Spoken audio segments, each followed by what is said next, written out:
Good morning students. आज हम लोग जो 11th क्लास की हिस्ट्री पढ़ने वाले हैं। 11th क्लास की हिस्ट्री में हम लोगों ने ये देखा था, जो पहला चैप्टर था कि भाई जो प्रारंभिक समाज में हम लोग पढ़ रहे थे कि किस तरीके से मनुष्यों का उद्भव हुआ धरातल के ऊपर, उनके पूर्वज क्या थे, तो कैसे एक क्रमिक विकास के माध्यम से इनका विकास होता है।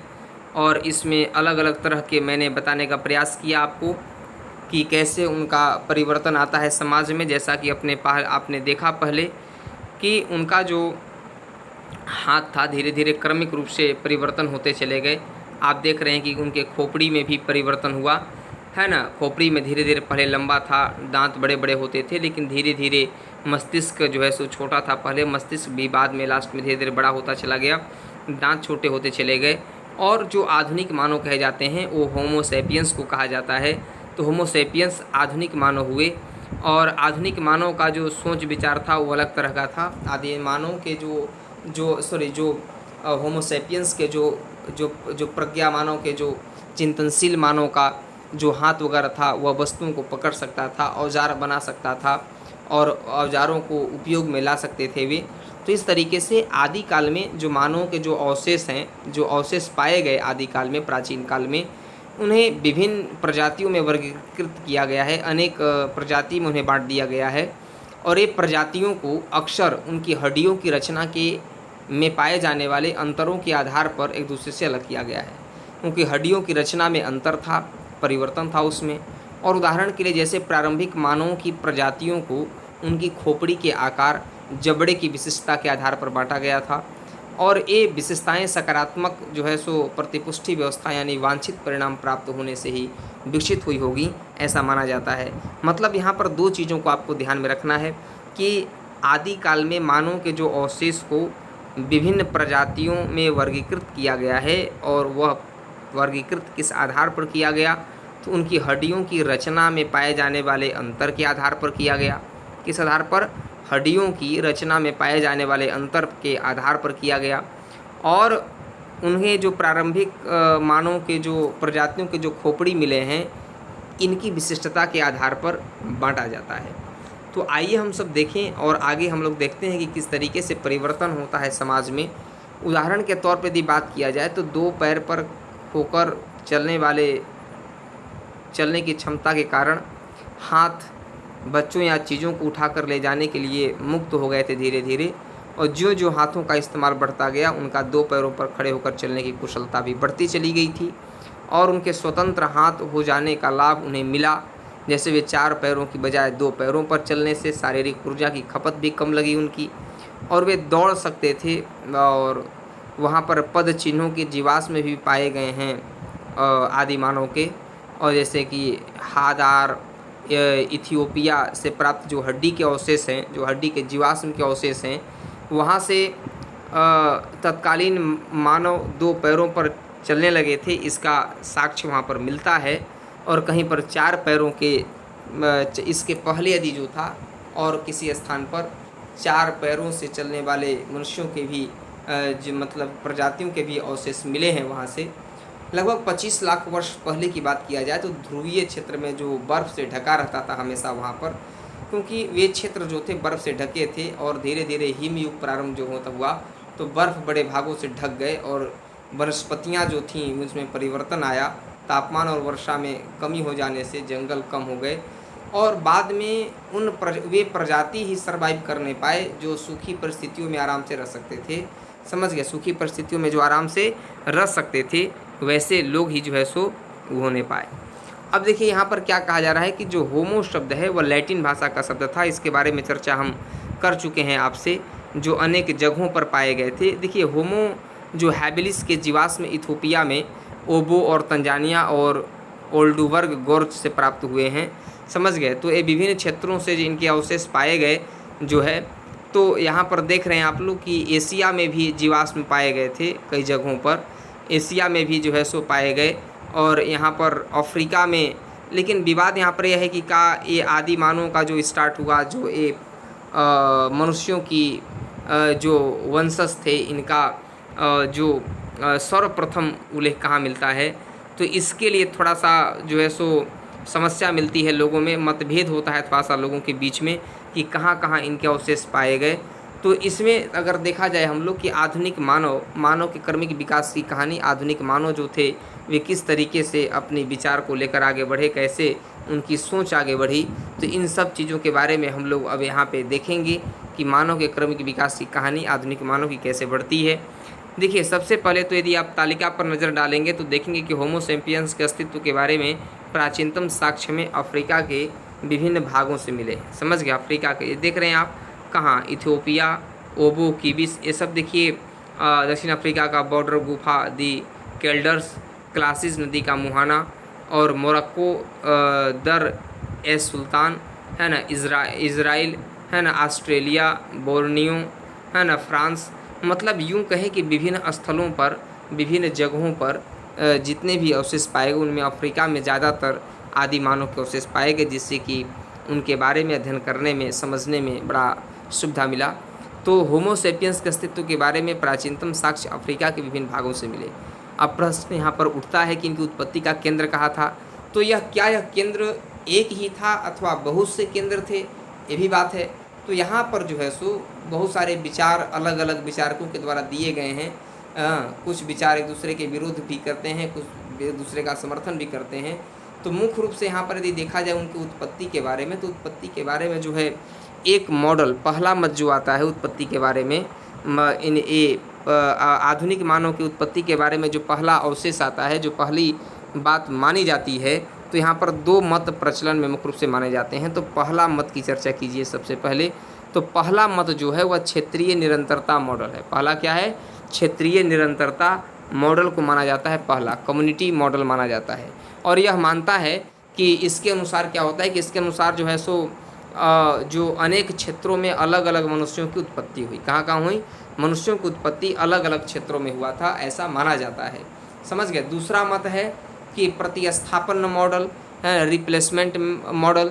तो कम्युनिटी मॉडल समझ गए, मतलब जो आधुनिक मानव का उद्भव क्या एक स्थान पर हुआ था या अलग अलग स्थानों पर हुआ था। इसमें विद्वानों में मतैक्य है, दो मॉडल यहाँ पर आते हैं। एक आता है पहला कि जो है सो कम्युनिटी मॉडल आता है, सॉरी कंटिन्यूटी मॉडल आता है पहला। कंटिन्यूटी मॉडल क्या है? तो पहला आता है कि जो है सो क्षेत्रीय निरंतरता मॉडल आता है, जिसका मानना है कि अनेक क्षेत्रों में अलग अलग मनुष्यों की उत्पत्ति हुई। दूसरा है प्रतिस्थापन मॉडल, जो यह समर्थन करता है जिसके मुताबिक मनुष्य का उद्भव एक ही स्थान पर हुआ और वह अफ्रीका में हुआ। तो प्रतिस्थापन मॉडल क्या कहता है कि जो आधुनिक मानव का जो उत्थान होता है वो कहाँ पर होता है? तो आधुनिक मानव का जो उत्थान है वह एक ही स्थान पर हुआ और वह अफ्रीका में हुआ। तो यह तर्क वर्तमान मानव में दिखने वाले लक्षणों की क्षेत्रीय विविधताओं पर आधारित है। मनुष्य एक ही स्थान पर पैदा हुआ। क्षेत्रीय निरंतरता मॉडल के अनुसार विभिन्न प्रदेशों में रहने वाले जो होमो सेपियंस का आधुनिक मानव के रूप में विकास धीरे धीरे अलग अलग रफ्तार से हुआ। इसलिए आधुनिक मानव दुनिया के विभिन्न भागों में पहली मर्तबा अलग अलग स्वरूप में दिखाई दिया, क्योंकि जो प्रजाति के लोग थे विभिन्न क्षेत्रों में जब वे गए तो वहाँ की जो जलवायु, वहाँ का जो रहन सहन, उसका प्रभाव पड़ा। और कहीं का विकास ज़्यादा उनका हुआ तेज़ गति से, कहीं पर उनका विकास बहुत धीमे गति से हुआ। तो वो क्षेत्रता के आधार पर भी आप मान सकते हैं, क्षेत्रता के आधार पर हुआ, लेकिन उत्पत्ति तो एक ही स्थान पर हुआ होगा। तो ये इसलिए आधुनिक मानव धीरे धीरे विभिन्न भागों में जो है सो गए, दिखाई दिए।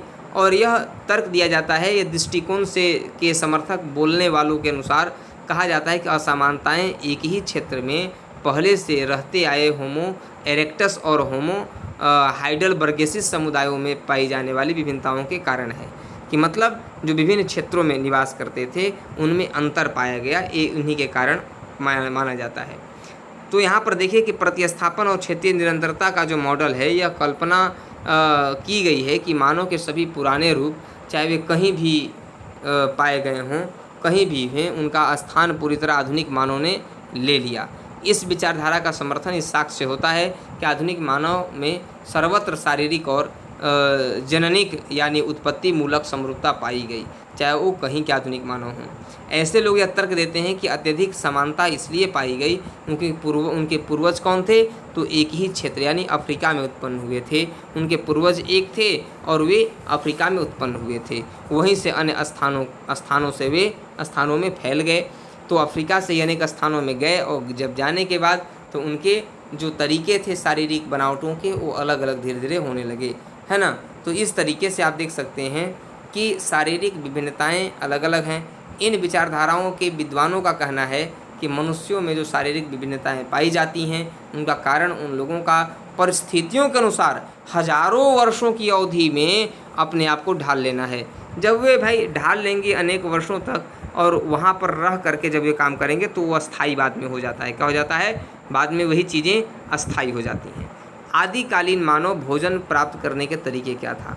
तो पहले के लोगों का जो भोजन करने का तरीका था वे यही था कि लोग जो है सो अस्थि पंजर, है ना, आदि मानव के अस्थि पंजर के अवशेष मिलते हैं कई महाद्वीपों में, और वहाँ से यह पता चलता है कि लोग जो है सो रोज़मर्रा की साधारण पहलुओं पर विचार करना उतना ही आवश्यक है।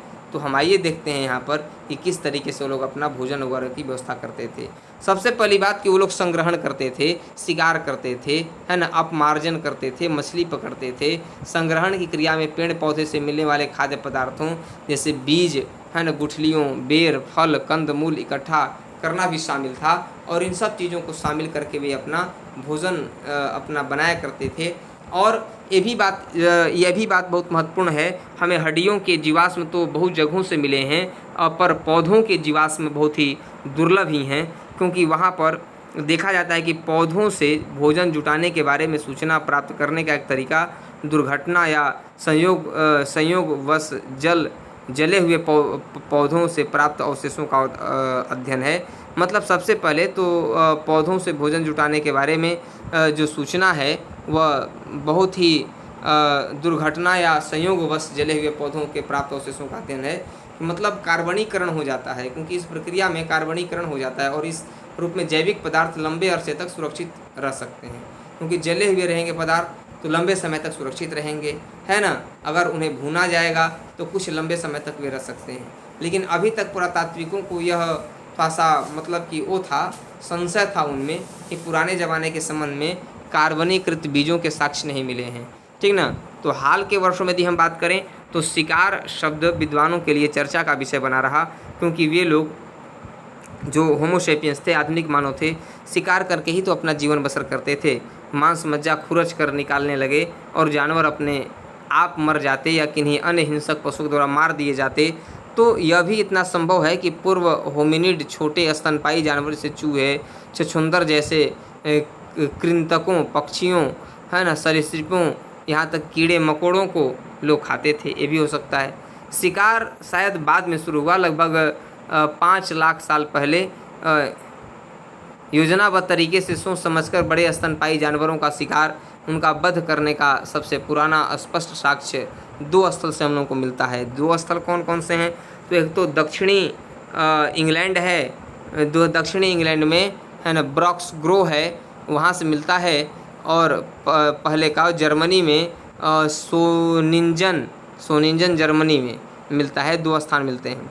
और मछली पकड़ना भी भोजन का एक महत्वपूर्ण तरीका था उनका। वे मछली भी पकड़ते थे। मछली की हड्डियाँ मिलने से पता चलता है कि वो लोग मछलियों का प्रयोग किया करते थे। समझ गए? 35,000 वर्ष पूर्व मानव जो थे वहाँ पे, 35,000 वर्ष पूर्व जो मानव थे योजनाबद्ध तरीके से शिकार करने की कुछ चीज़ों को सीख लिए थे। और ऐसा प्रतीत भी होता है कि जो नदी के किनारे जो नदी के पास जो दोलनी वोस्तोनाइस जो वहाँ पर चेक रिपब्लिकन में अफ्रीका में था, सोच समझकर लोग शिकार के लिए चुना था। और रेंडियर और घोड़ा जैसे स्थान बदलने वाले जानवरों के झुंड पतझड़ और बसंत के मौसम में संभवतः उस नदी के पार जाते थे और उनका बड़े पैमाने पर शिकार किया जाता था। तो इन स्थलों का चुनाव इस बात का द्योतक है कि लोग जानवरों की आवाजाही के बारे में, उन्हें जल्दी से बड़ी संख्या में मारने के तरीके के बारे में भी जानते थे। लोग जो है सो मरे हुए जानवरों के मांस निकालने, शिकार करने, मछली पकड़ने, स्त्री पुरुषों की भूमिकाएं भिन्न भिन्न होती थी। लोग अलग अलग तरीके से अलग अलग औजार से शिकार किया करते थे और स्त्री पुरुष सब लोग मिल करके शिकार किया करते थे, समझ गए। और सब लोग मिल करके शिकार जब करते थे तो ही शिकार होने पाता था, क्योंकि कभी कभी उनके लिए भी भाई खतरा का विषय था, क्योंकि जानवरों को पकड़कर जानवरों को मारकर शिकार को प्राप्त करने की जो घटना थी यह आसान काम थोड़ी था। तो प्रारंभिक मानव पेड़ों से गुफाओं तक खुले स्थलों पर आवास। प्रारंभ में देखा जाए तो प्रारंभ में लोगों का जो जीवन था, रहन सहन था, वो कहाँ था यदि बात किया जाए तो प्रारंभ में लोगों का जो जीवन था, रहन सहन का तरीका था, वह अलग तरह का था। वे क्योंकि पेड़ के गुफाओं वगैरह में ही रहा करते थे, है ना, पेड़ की गुफा में रहा करते थे, बड़े बड़े पेड़ों की गुफाओं में। क्योंकि केन्या के किलोम्बे और ओलोर जेलाई ओलोर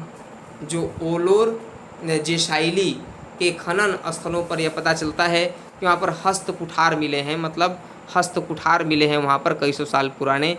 इससे पता चलता है कि लोग जो है अपने रहने के बारे में भी स्थान वगैरह का देख रेख किया करते थे, कैसे उनको रहना है।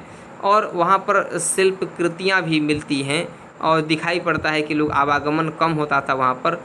शिल्प कृतियाँ कम मात्रा में सतहों पर बिखरे हुए हैं, किसमें, कम मात्रा में सतहों पर बिखरे हुए हैं। और यहाँ पर लोग गुफा में रहते थे। गुफा में रहने के बाद जो है सो जैसे दक्षिण फ्रांस में स्थित लेजरेट गुफा की दीवार थी एक, वहाँ पर लोग रहा करते थे। लोग तोड़ते थे दीवार को और तोड़ करके लोग उसमें निवास करते थे, रहते थे। लेकिन धीरे धीरे लोग क्या करने लगे कि अपने विभिन्न स्थान पर, जैसे 12x4 मीटर आकार के एक निवास स्थान से सटा कर बनाया गया है। इसमें 2 चूल्हों और विभिन्न प्रकार की अंडों, मीठे जल की मछलियाँ, तो ये सब चीज़ें वहाँ पर मतलब कि थीं। ये सब चीज़ें विभिन्न स्थलों से प्राप्त हुए हैं।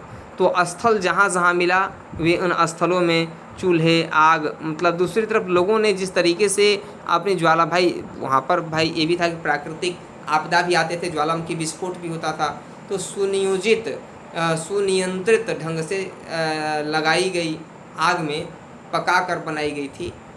लेकिन वहाँ पर देखा गया कि चूल्हा वगैरह था कि नहीं, आग वगैरह था कि नहीं। तो लोग जो है सो आग वगैरह के बारे में लोगों को जानकारी धीरे धीरे होने लगा था। और जो औजार बनाने की जो उष्णता उपयोग होती थी, वे खतरनाक जानवरों को भगाने के लिए किया जाता था। किस लिए? खतरनाक जानवरों को भगाने के लिए किया जाता था वहाँ पे। और इस तरीके से वहाँ पर धीरे धीरे समाज में परिवर्तन होते चले गए और हस्त कुठार में भी उनका परिवर्तन होता चला गया। और हस्त कुठार में जब परिवर्तन होता चला गया उनका, तो वे सबसे पहले क्या करने लगे कि हस्त कुठार, जैसे कि आप उनके औजार के बारे में देखेंगे तो औजार उनका पहले जो था मोटा था, खुरदरा था, है ना, लेकिन धीरे धीरे बड़े बड़े थे औजार। लेकिन जैसे वे समय बीतता गया, लोगों में, समाज में परिवर्तन होता चला गया, उनमें रहन सहन की भावना में उनकी परिवर्तन होती चली गई, तो उनकी औजारों में भी औजारों की जो धार थे उसमें भी परिवर्तन होता चला गया। औजारों के धार में यदि बात किया जाए तो बाद में पतला नुमा होने लगा, छोटा होने लगा, पतला नुमा होने लगा, उस पर बाद में फिर पॉलिश किया जाने लगा। तो विभिन्न स्थानों से इसके अवशेष मिलते हैं, जिससे औजारों के जो हड्डी से बनाए जाते थे, पत्थर के बनाए जाते थे। तो ये विभिन्न औजारों के माध्यम से हम लोगों को यह जानकारी प्राप्त होती है कि जानवरों को मारने के तरीक़ों में सुधार हुआ। लोग यह भालों, तीर कमान जैसे नए किस्म के औजार बनाए जाने लगे। मांस को साफ़ किया जाने लगा, हड्डियाँ निकाल दी जाती थीं और उसे सुखाकर हल्का सेंकते हुए सुरक्षित रख लिया जाता था। और इस तरीके से सुरक्षित रखे हुए खाद्य को बाद में खाया जाता था। मतलब यहाँ पर बहुत बार जो है सो समूरदार जानवरों को पकड़ा जाता था और जिसमें रोएदार खाल का कपड़े की तरह लोग प्रयोग में लाते थे। सिलने में सुई का आविष्कार हुआ होगा, तभी तो खाल को सीकर लोग पहना करते थे। तो इस तरीके से जो औजार था, छेनी, रुखानी, ये सब औजार जो है सो नुकीले ब्लेडों की हड्डी, सींग, हाथी दांत, लकड़ी पर नक्काशी करना, कुरेदना अब तक संभव हो गया था। और 21,000 वर्ष पुराना जो है सो जब घटना हुआ तो उस समय औजार में देखिए धीरे धीरे परिवर्तन हो गया, औजार बनने लगे। मतलब औजारों में भी परिवर्तन होने लगा, क्योंकि पहले इतने पहले इतने जो है सो नक्काशीदार और पॉलिशदार नहीं आते थे। लेकिन बाद में धीरे धीरे उन औजारों में पॉलिश होने लगा। पॉलिश होने के साथ साथ जो है सो होमोनिड भाषा में या हाथों का संचालन शामिल था, जैसे कि हिलाना। और उच्चरित भाषा से पहले गाने या गुनगुनाने जैसे मौखिक या अशाब्दिक संचार का प्रयोग होता था। मनुष्य की वाणी का प्रारंभ संभवतः आवाहन या बुलाओं की क्रिया से हुआ था। जो बुलाते थे, नर बानरों में देखा जाता है, लोग बुलाते हैं हुआ हुआ करके, तो वही आवाज़ जो है सो हुआ था। उसी से ध्वनि का विकास हुआ। लोग धीरे धीरे जो है सो भाषा के रूप में विकसित होती गई, लोग बोलने लगे। और उच्चरित यानी बोली जाने वाली भाषा की उत्पत्ति कब हुई, यह समय थोड़ा सा दिक्कत है बताना इसका। होमो हैबिलिस के मस्तिष्क में कुछ ऐसी विशेषताएं थीं जिनके कारण उनके में बोलना संभव हुआ होगा। तो होमो हैबिलिसिस जो थे, भाषा लगभग उनमें 20 लाख वर्ष पूर्व पहले शुरू हुआ होगा, ऐसा माना जाता है। मस्तिष्क में हुए परिवर्तन के अलावा स्वर तंत्र का भी तो परिवर्तन हुआ, स्वर तंत्र में भी तो परिवर्तन आया, खासतौर पर आधुनिक मानव के। क्योंकि एक तीसरा सुझाव यह है कि भाषा कला के साथ साथ लगभग वहाँ पर 40,000 से 35,000 साल पहले विकसित हुआ था। और उच्चरित भाषा का विकास कला के साथ घनिष्ठ रूप से जुड़ा हुआ भी है। और संप्रेषण मत ने विचारों को अभिव्यक्त करने की जो बात थी, वो भी धीरे धीरे परिवर्तन होने लगा था, ठीक ना। तो धीरे धीरे बोलचाल की भाषा में परिवर्तन होने लगा और लोग जो है सो नक्काशी करते थे, चित्र वगैरह बनाने लगे। चित्र वगैरह जैसे कि गुफा वगैरह में बनाते थे विभिन्न प्रकार के जानवरों का, जैसे गैंडों का, शेरों का, भालुओं का, तेंदुओं का, लकड़बग्घों का, उल्लुओं का। ये सब चित्र जो है सो कहीं कहीं बना हुआ मिलता है हम लोगों को। तो ये मतलब इतिहासकारों को मिलता है, पुरातत्वविदों को मिलता है। तो यहाँ पर जबकि स्त्रियों को केवल समूह में ही क्यों, मतलब स्त्रियाँ भी रहा करती थीं, पुरुषों को अकेले अलग अलग और समूहों में चित्रित किया गया है, जबकि स्त्रियों को केवल समूह में ही किया गया है। मतलब जो पुरुष थे वे अकेले भी रहा करते थे, लेकिन स्त्रियां समूह में रहा करती थीं। यहाँ आवाज़ अच्छी तरह पहुँचती थी, ये बातें मानी जाती थी। इसलिए इन प्रश्नों के अनेक सटीक आंसर दिए गए हैं, जिसमें आपको मतलब कि अनेक उत्तर दिए जा सकते हैं, आप अपने तरफ से दे सकते हैं। क्योंकि जीवन में शिकार का महत्व इसलिए जानवरों की चित्रकारियाँ धार्मिक क्रियाओं, रस्मों, जादू टोनों से जुड़ी हुई होती थीं। और वे भोजन को इकट्ठा करते थे, गुफा में रखा करते थे और बाद में जो है सो चित्रकारी किया करते थे, है ना। ये सब की जानकारी जो है सो हम लोग को कुछ तकनीकों के आधार पर मिलती है। आदिकालीन समाज के बारे में पता चलता है कि वहाँ पर पुरातात्विक साक्ष्य आधारित था, है ना। अधिकतर पुरातात्विक साक्ष्य पर आधारित था। जाहिर है कि अब तक उनके बारे में जानने के लिए बहुत कुछ बचा है, क्योंकि अभी भी पूरी जानकारी उनके बारे में नहीं मिलती। इसलिए तो इसे प्राक ऐतिहासिक काल कहते हैं। क्या बोलते हैं? प्राक ऐतिहासिक काल की श्रेणी में से रखा जाता है। तो प्राक ऐतिहासिक काल की श्रेणी में से रखा जाता है साथियों। तो आप यहाँ तक चीज़ों को देखिए जहाँ तक मैंने आज आपको बताया। पिछले क्लास में अगली क्लास जब हम लेंगे तो अगली क्लास में आपको मैं कुछ और रोचक बातों को बताऊँगा, है ना, और रोचक चीज़ों की बताऊँगा कि अफ्रीका में शिकारी संग्राहकों के साथ प्रारंभिक संपर्क कैसे हुआ था, इसकी चर्चा करेंगे साथियों। तो आप लोग पढ़िएगा ज़रूर, क्योंकि नाम बहुत थोड़ा सा टफ है ना। तो आप पढ़ेंगे ज़रूर, नोट भी करेंगे और क्वेश्चन के आंसर भी आप देने की कोशिश करेंगे। पेपर बनेगा तो टेस्ट भी आप अपना देंगे, मैं टेस्ट भी लूँगा आप लोगों का। तो आज के लिए बस इतना ही, हम यहीं पे समाप्त करते हैं साथियों। नमस्कार, जय।